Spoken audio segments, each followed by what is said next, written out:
Hello and welcome. In this video I will be giving you some tips and tricks as well as suggestions for reselling books on platforms other than Amazon.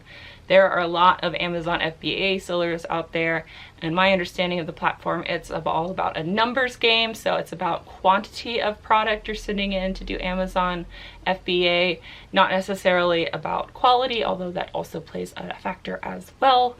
And then of course there are people that do Amazon fulfilled by merchant. This is a bunch of information that I've compiled together from reselling books not on Amazon. There are a lot of Amazon FBA sellers in my area, and so I've had to adjust my sourcing strategies as well as my reselling strategies to work around that, to basically pick up what the Amazon sellers are leaving behind, and I have been very successful with that. Because I believe this video might be a little lengthy, I will be splitting what I'm discussing into two separate sections. So we're going to talk about antiquarian books. So these are going to be books published before 1978, and antiquarian by my definition. So these would be books published before UPC barcodes were mandated on all publications available for general sale to the public. And then contemporary books, which would be books that would be made available to the public with a UPC barcode. There is going to be a little bit of overlap between both of these sections, and I will make sure to talk about that in this video. So one of the first categories of books that fall into the antiquarian section would be occult and psychic books. So I've actually personally found some success in this category.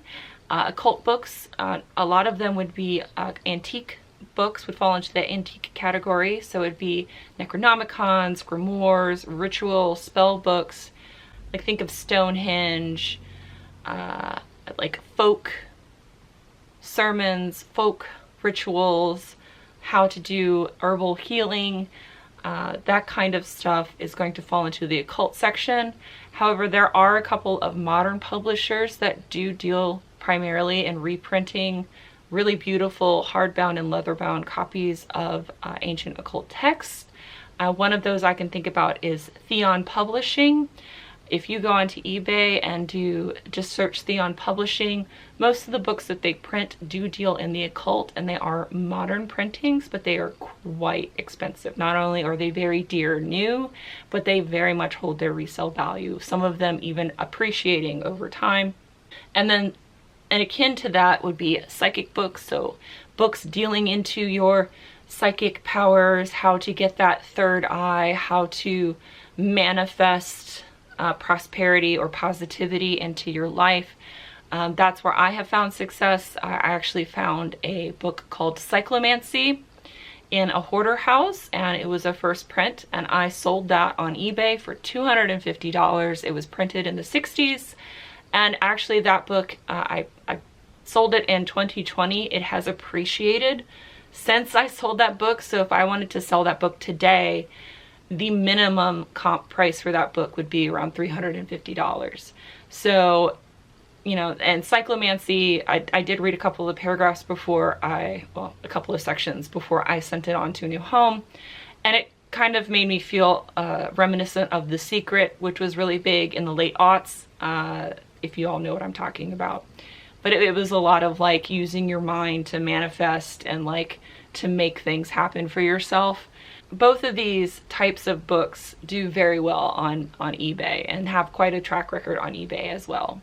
Some would say diametrically opposed to the occult and psychic category would be religion. Religious texts also sell very well. Jesus sells, but not just Jesus, ancient or antique copies of Torah or the Quran or other religious texts like even the Kama Sutra, because that's been around for quite a long time.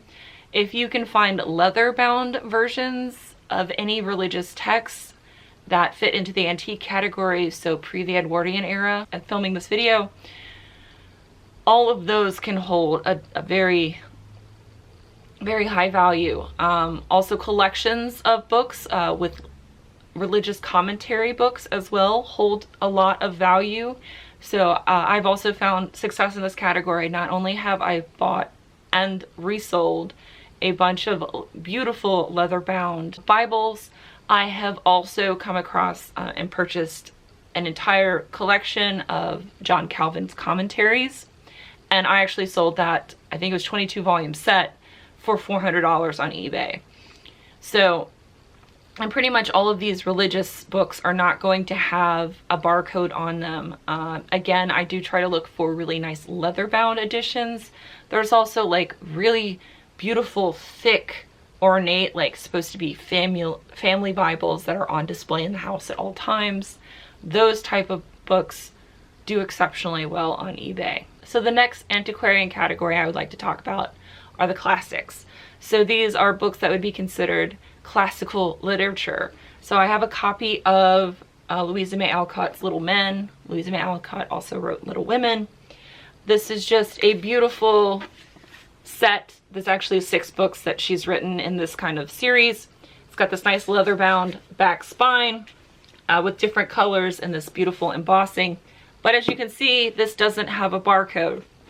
So if an Amazon FBA seller is out and they're just pulling stuff and scanning it, they're actually really not looking at the title at all. They maybe don't even really like to read. Some of them I found that don't even really like to read. This is where they've found success making money, which, you know, you do you.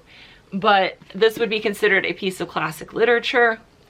And this is the type of book that would sell well. These classic works of fiction that are well known by everyone, a lot of them have been printed and reprinted over the decades, over the centuries. And so the nicer the edition, the more money it's going to be worth. Specific publishing houses that republish literary classics also hold a lot of value. That does matter. So to share with you 3 publishing houses that do a lot of reprints of the classics that do retain a lot of resale value but won't have a barcode on them. One of those would be Easton Press.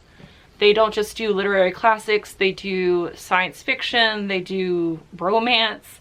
I've seen them do fantasy. They also do nonfiction as well. So this is a beautiful leather-bound Easton Press copy about Edison.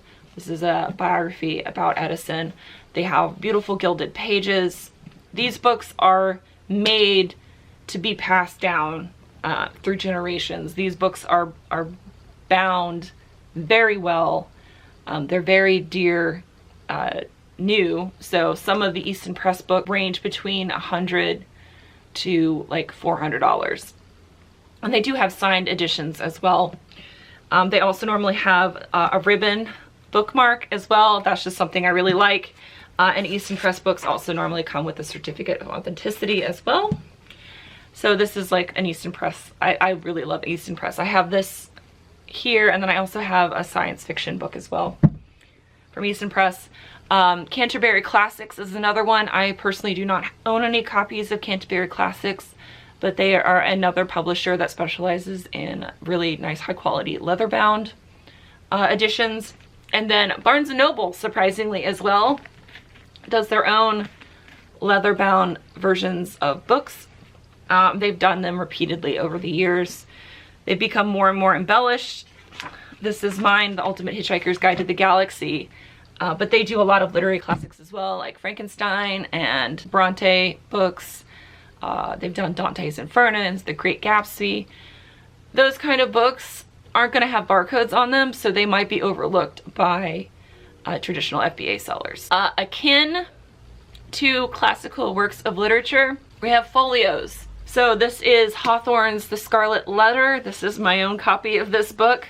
This is what a folio is. So it has basically a cardboard, some of these sometimes are even leather, slipcover, and then a beautiful hardback edition. But what makes it a folio is it has a hard case and then the book that goes over it as well. I found folios not just of historical works, but classic literature as well. I've also seen folios from fantasy novels as well as science fiction or romance. I've seen folios of all kinds of literature. So I've actually even seen contemporary folios as well. But because of the fact that it has this slipcase, I've seen a lot of FBA resellers at the bins especially that'll just pick this up and like they'll see that there's no barcode and then like put it away because they don't want to deal with it. but I will. Another category that's really been on the rise the last couple years have been cookbooks, actually. I do know of a couple of online content creators that have basically just made their entire YouTube and TikTok careers off of finding vintage and antique cookbooks and making the recipes on them and trying them out. And that has definitely increased the popularity of vintage and antique cookbooks. And I've had a lot of success selling the Meta Given cookbooks. I have had success selling super local, like church cookbooks, like those compilations of like all the little church ladies getting together and sending their recipes in and like using that as a fundraiser for their church. I have sold those with success. I have sold municipality cookbooks, so, or like junior league cookbooks. I've sold vintage Betty Crocker cookbooks. That is definitely a category that, especially if it's before 1978, there are even book club cookbooks as well. And I have had a lot of luck selling cookbooks pretty consistently throughout my reselling time. So as I mentioned earlier, most Amazon FBA sellers have their little scanner. They scan the barcode for the Amazon seller app and they're checking to see, hey, is this going to be worth it if I send it in? And a lot of times if it's contemporary, the answer is going to be no for them. And that is because all they're doing is scanning the barcode. They're not actually really looking at the book. It's just, it's basically, like I said, a numbers game. So what that ends up doing is leaving a lot of first editions behind. So if I was an Amazon FBA seller and I scanned this book, it would show up as there are already like thousands, if not tens of thousands of this book. So it wouldn't be worth it for me to pick this up. It wouldn't be worth the margin for me to pick this up and put it in, because this is like a 26th edition of this book. But if I were to open this up and it actually was a first edition of this book, which this is not, then that is suddenly worth significantly more than what I would get if I were to have sent this on Amazon FBA, if I were to sell it on a website like eBay. In addition to first editions, which this is, are cover variations. So that's another category. So limited edition covers. So this is a first edition, 3rd printing with the specific cover variation. So they had a couple of different printings of the first edition that had different cover variations, and this is one of the cover variations. So while this book is only worth like $5 on the resale market, this book is worth $70 on the resale market. But if you look down here at the bottom, they have the exact same barcode. So an Amazon seller just scanning the book wouldn't think that there's any difference between this one and this one, although there is literally a $65 difference between the two of them.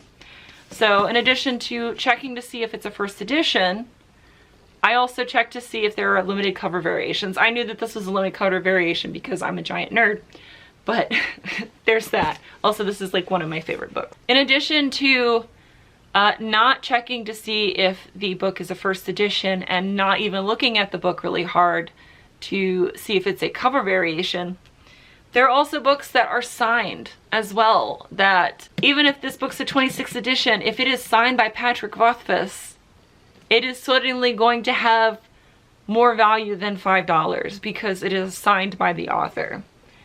So if someone is not looking to in the title page, so this is, you know, just something I found at the bins for 50 cents. It does help that this one does have a little sticker that says it's signed on it. But it is signed, actually, if I can find it. But the number of, especially YA novels I have found at the bins that don't have the sticker on it, that I've actually looked at and found out it was signed by the authors, so many. So by taking 2 extra steps, by 1, checking to see if it's a first edition, and if you don't know how to check to see if something's a first edition, so you got the title page here. It's normally going to be the page after the title page that says that. And if you come here, that one right there. Some of them even just say first edition on there, which is great. Now you do have to be careful with book club editions, because book club editions will also have that little one there, but instead of having a price, so this one has a price on it, which means it was available to the general public. So this would be a true first edition because it was a one, and it had this on here. It has the price on it. If it is a book club edition, it will not have a price anywhere on the book. And normally it'll say somewhere on the dust jacket, if it has the dust jacket, book club edition. Authors will vary, unfortunately, where they put their signature at.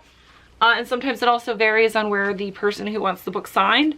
I've seen some of them sign just inside of the cover. I have seen some of them just sign the random blank page that is put in by the publisher. I have seen them sign the title page. I have seen them sign, like, just everywhere. Just like check the first 10 pages and chances are it might be signed. If you don't have a whole lot of time to spend looking through to see if it's signed, totally understand that. But I have found a lot of success like checking books when I find something that I think is interesting looking, and then finding out that it's worth more because it's either first edition or because it's been signed.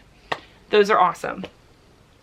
Another category of contemporary books that have a lot of value, or can have a lot of value, are nerdy books. So when I say nerdy books, I mean like super nerd books. So, you know, D&D role-playing game books. So the original D&D one-shot campaign books look really bland. Like, I will give you some examples over here, or some original role-playing game books selling for the hundreds. It literally looks like something some teacher put together for their kids in class, like recently. But they're original D&D books. Other things like, you know, other nerdy properties such as Dungeons and Dragons, Forbidden Realms, World of Warcraft, EverQuest even had its own RPG campaign.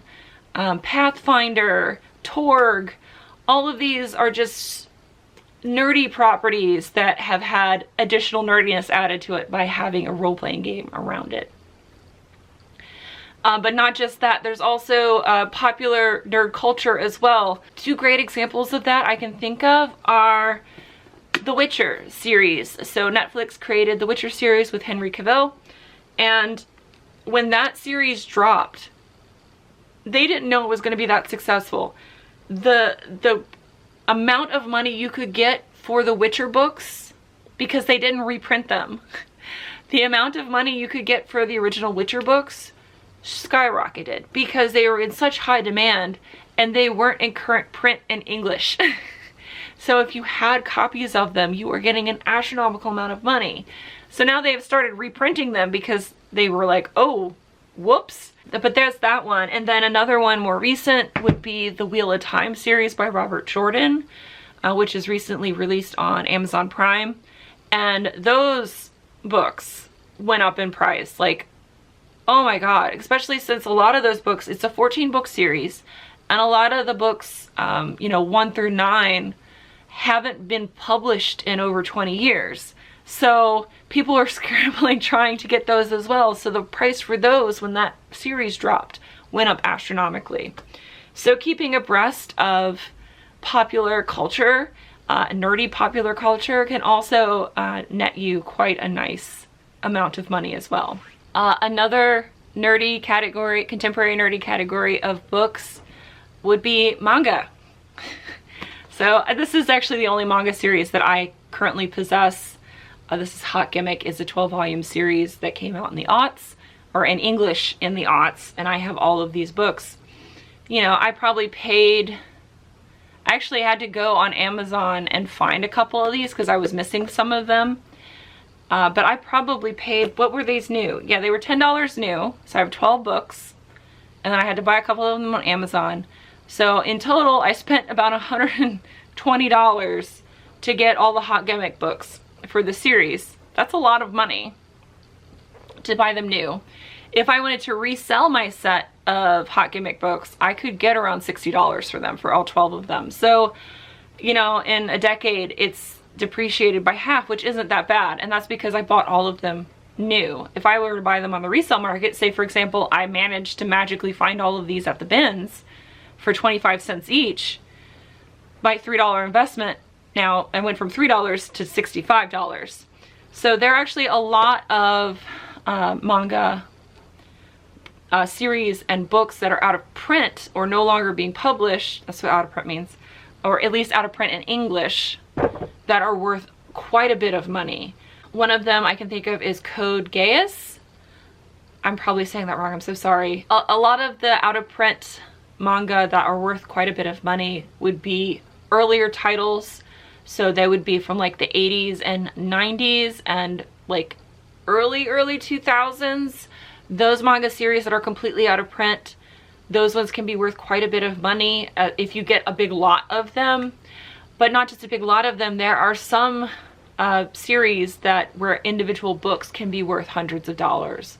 One of them that's actually a contemporary reprint is the 2003 holographic edition of the first book in the Naruto, I'm sorry, I've never really watched that anime. The Naruto series. That book, if you can find it, I think there are only 5,000 made in English with the holographic front cover. Those ones go from like $400 to like $800. It just depends on the condition of the actual book, and then of course what number it is in the series. Like if you have, the lower the number, the more money you can get for it, and the better condition, the more money you can get for it as well. So that book isn't even 20 years old yet, and that one solitary book is hundreds of dollars. And then there are people that have found and discovered an out of print manga and are trying to complete it, and they can't find that one book, so they're willing to pay dozens of monies, if not hundreds of monies, for that one book to complete their collection as well. Also original publications of a manga. So 3 of them that I can think of that would come up recently that were older prints that have now had a resurgence would be Trigun. I love me some Trigun. That's getting, I think, a redraw. Fruits Basket recently completed their redraw. I will say I like the more modern animation to the older animation, but that's also had a resurgence. But the original manga with the older imaging can sell for more. And then more recently Bleach as well. Bleach is getting a revamp as well. So those 3 older manga, the price has gone up because there is now a reprint of them. So that one is considered more desirable and rarer, also because it's not in print in that style anymore. So there's a huge market for manga as well. And then speaking of manga, I already talked about it, is lots of books. So when I say lots of books, it's exactly what it sounds like, a lot of the same type of book. So for example, here is the lot of Louisa May Alcott books that all have the same publisher. Lots of books don't have to have the same publisher. Like if you have a whole bunch of books of the same author, so for example, like if I wanted to sell a lot of Arthur C. Clarke books in the Odyssey series, I would just put Arthur C. Clarke lot. Louis L'Amour as another lot. I sell like lots of like children's books all the time, like Magic Tree House, like if you get a bunch of them, or what is it, The Babysitter's Club, those kind of books. If you find a bunch of them, you can just be like, it's a lot of this kind of book, or Goosebumps or Fear Street, that kind of thing. That can work as well. So this would be a lot of books, whereas this would be a box set. It looks very much the same. Like, this is a lot, this is a box set, and the difference between the lot and the box set is that the box set has a box. So this has a folio box, but because there's more than one book, it's considered a box set instead of just a folio. So a folio is just a single book, whereas a box set has multiple books. But again, these are often overlooked by Amazon FBA sellers, and I've had really good luck reselling these as well. Mostly because of the fact, especially if I'm at the bins, they'll just charge me like, so a hardcover price at the bins is 50 cents. If I bring it in a box like this, they'll just charge me 50 cents for all 4 instead of charging me $2, because it's like one thing together, if that makes sense. Not everyone does that, but sometimes they do that. The same thing, you know, at the thrift stores, a lot of times instead of pricing the books individually when it comes in a box set, they'll just give you a one price for the box set as well, and that can help you. This one actually has a barcode on the bottom of it, so it might actually get picked up by an Amazon FBA seller, but a lot of the box sets that I have found do not actually have a barcode on it somewhere. They pad it as a sticker on the wrapping somewhere. So for contemporary books, I've had a lot of success selling on eBay and whatnot, and a lot of my antiquarian books I've had success selling on eBay, Etsy, and whatnot, actually. One of the things that I actually really like to do as an addendum is I will actually go to the bins and pick up a bunch of books that I know the secondhand bookstore near me wants. So I'll go to the bins and fill up an entire bag of both hardcovers and soft covers of children's and YA novels, because that's what the secondhand bookstore near my house really likes, and that's what they buy a lot of from me. And I will go take that in. I'll pay like $5 for this bag of books, take it in, get store credit of like $12 to $16, and then use that credit to buy like vintage sci-fi and fantasy books for like $1 a piece, because they don't value those the same way that other people do. So I'll take those books I take the books from the bins, I resell it to a secondhand shop. The secondhand shop gives me credit. I'll take that credit and buy more valuable books that I know that will sell better online, and then take those books and either list them on eBay or I list them on Whatnot or Etsy. And that has also been really nice. So books that I find at the bins that wouldn't necessarily resell for a whole lot online, I know my secondhand bookshop will take, and then I can use that credit at the secondhand bookshop to buy books that will actually make me money online. So that's another thing that you can do as well. But I have found so much more joy and so much more success reselling on platforms other than Amazon. It's a whole lot less stress for me, and it's a whole lot more enjoyable, but that's just because I really like digging in old books as well. I also there's a couple of resellers in my area that don't do Amazon FBA. They actually legitimately just look for antiquarian books, like true antique books, and their specialization is pre the Edwardian era. So that's all they will buy. So I've just found a nice little niche in between the early 1900s and like the 1980s. And that's kind of where I live, and that's where I'm happiest at as far as my reselling goes. And then sometimes I get really lucky, but then when I do that, I end up keeping the book because I normally find books that I love. So thank you guys so much for watching this. I hope this is going to be helpful to y'all, and I will see you guys in the next video. Bye. Bye.